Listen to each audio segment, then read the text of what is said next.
साथियों और प्यारे बच्चों, पूर्व के लेसन में हमने गति की अवधारणा, गति से संबंधित विभिन्न तथ्यों, परिभाषाओं के बारे में चर्चा की थी। आज हम चर्चा करेंगे गति के समीकरण, इक्वेशंस ऑफ मोशन। हम जानते हैं गति के समीकरण हम दो विधियों से प्राप्त कर सकते हैं, एक गणितीय विधि, दूसरी ग्राफी विधि। आज हम गणितीय विधि के अनुसार गति के समीकरण प्राप्त करेंगे। परीक्षाओं में कई बार गति के प्रथम समीकरण या गति के द्वितीय या तृतीय समीकरण के बारे में प्रश्न पूछा जाता है, तो हम किसी भी विधि से उस गणितीय रूप से या ग्राफी रूप से हम समीकरण की स्थापना कर सकते हैं। तो गति का प्रथम समीकरण, फर्स्ट इक्वेशन ऑफ मोशन। यहाँ पर एक बात लिखी है, ध्यान देना।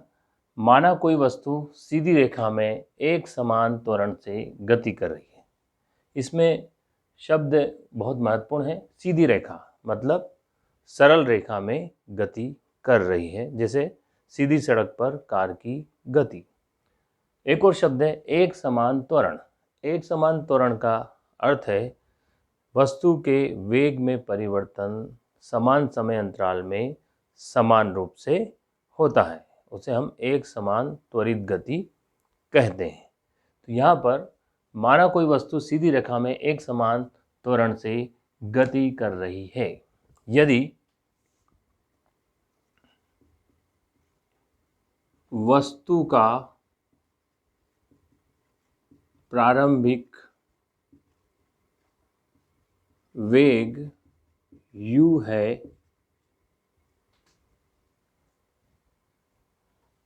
एक समान त्वरण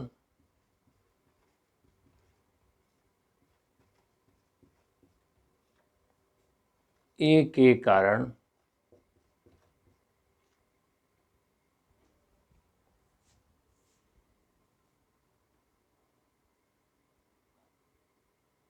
t समय में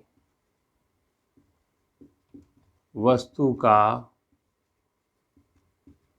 अंतिम वेग v हो जाता है। माना वस्तु t समय में s दूरी तय करती है। ध्यान दें, यदि वस्तु का प्रारंभिक वेग u है, एक समान त्वरण a के कारण t समय में वस्तु का अंतिम वेग v हो जाता है। माना वस्तु t समय में s दूरी तय करती है, तो हम जानते हैं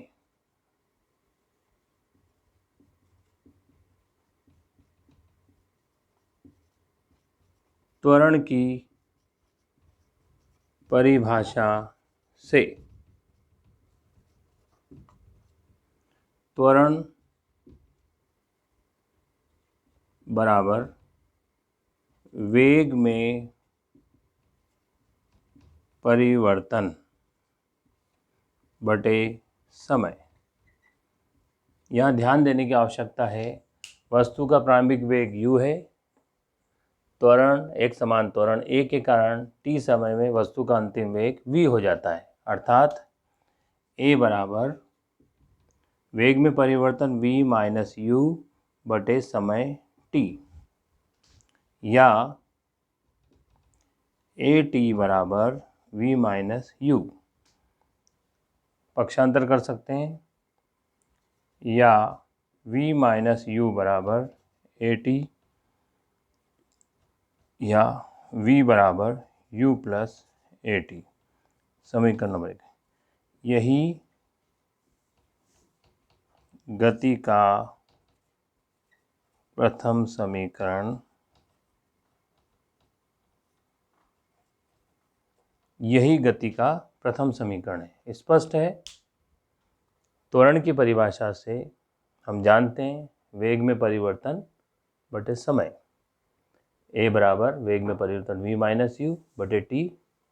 इसको हम हल करते हैं तो इस प्रकार से हम गति का प्रथम समीकरण v बराबर u प्लस ए टी प्राप्त होता है। अब हम गति के द्वितीय समीकरण के लिए चर्चा करेंगे। गति का द्वितीय समीकरण, सेकंड इक्वेशन ऑफ मोशन। आप देख रहे हैं ये जो विवरण है ये सभी समीकरणों के लिए लागू होगा।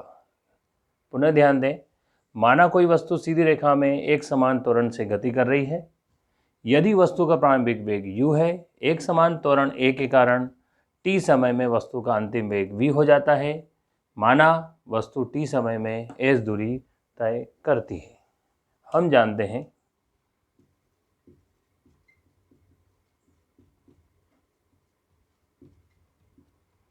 दूरी बराबर औसत वेग गुणा समय। औसत वेग, दूरी बराबर औसत वेग गुणा समय। यहाँ पर औसत वेग, हम औसत वेग की परिभाषा से जानते हैं प्रारंभिक वेग u प्लस अंतिम वेग v, इसका औसत u प्लस वी अपान 2। अतः दूरी s बराबर औसत वेग u plus V upon 2 into T समय। गति के प्रथम समीकरण से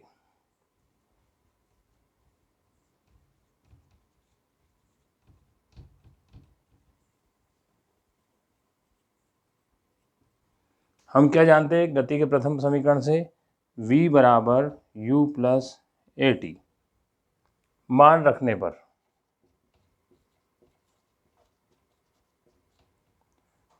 तो s बराबर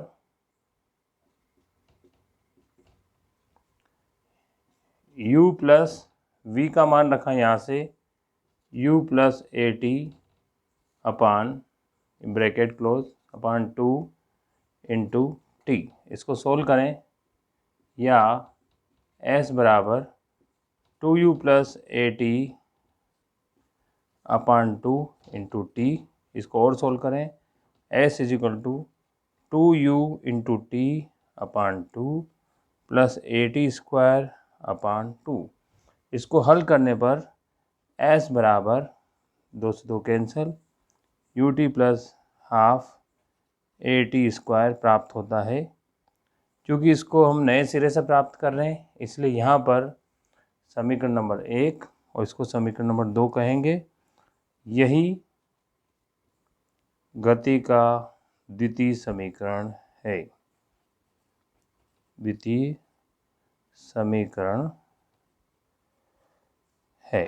आप ध्यान दीजिए, इसको हमने कैसे प्राप्त किया? दूरी बराबर औसत वेग गुणित समय से प्राप्त किया, जिसमें हमने औसत वेग को हम जानते हैं u प्रारंभिक वेग है और v अंतिम वेग है, तो u प्लस वी अपान 2 ये वैल्यू हमने यहाँ रखी into T, u plus V upon 2 into T.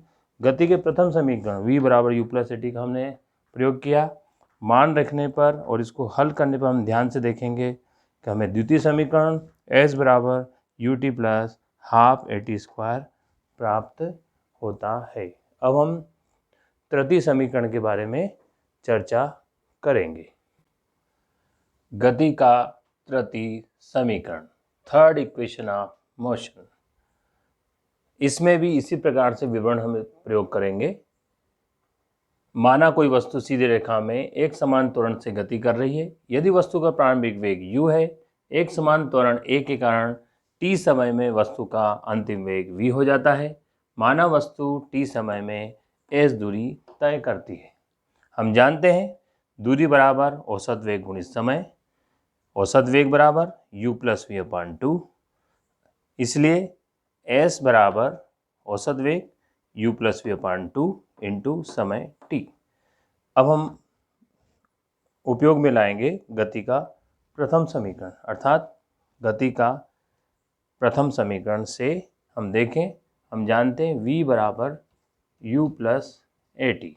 इसको हम हल करेंगे, v माइनस u बराबर ए टी या v माइनस यू अपान ए बराबर टी। इसका मान हम समीकरण 1 में रखेंगे। समीकरण 1 में मान रखने पर s बराबर v plus U upon 2 into T का मान क्या है, v minus you upon A. इसको ठीक करेंगे तो s बराबर v plus U into V minus you upon 2a, या s बराबर V square minus you square upon 2a। ध्यान दीजिए, या 2as is equal to we square minus you square, यहाँ हमें जगह थोड़ी सी उपयोग करनी पड़ेगी, या we square minus you square बराबर 2as, या वी स्क्वायर बराबर यू स्क्वायर धन 2s। यही गति का तृतीय समीकरण है। पुनः ध्यान दीजिए, यहाँ पर बहुत सारी चीज़ें पहले वाली समीकरण में भी उपयोग की गई थी, तो हम उसको रिपीट कर सकते हैं चूँकि प्रश्न पृथक रूप से पूछे जाते हैं। अतः हम ध्यान दें कि यहाँ पर t का मान समीकरण 1 से हम प्राप्त करेंगे। तो समीकरण 1 को हल करके t का मान प्राप्त किया v माइनस यू अपान ए, और यह मान हमने समीकरण 1 में रखा इस प्रकार से। फिर इस समीकरण को u प्लस वी को v प्लस यू लिखा, इधर v minus you upon 2 into a plus b, a minus b फार्मूले से इसको हल किया तो v square minus you square upon 2a। इसको हल किया 2as is equal to we square minus you square, या we square minus you square is equal to 2as, v square is equal to u square plus 2as। यही गति का तृतीय समीकरण है। इसको आप समीकरण को नंबर 2 दे सकते हैं। तो इस प्रकार से हमने गति के तीनों समीकरणों को प्राप्त किया। अगले लेसन में हम ग्राफी विधि से गति के समीकरण प्राप्त करेंगे। बहुत बहुत धन्यवाद।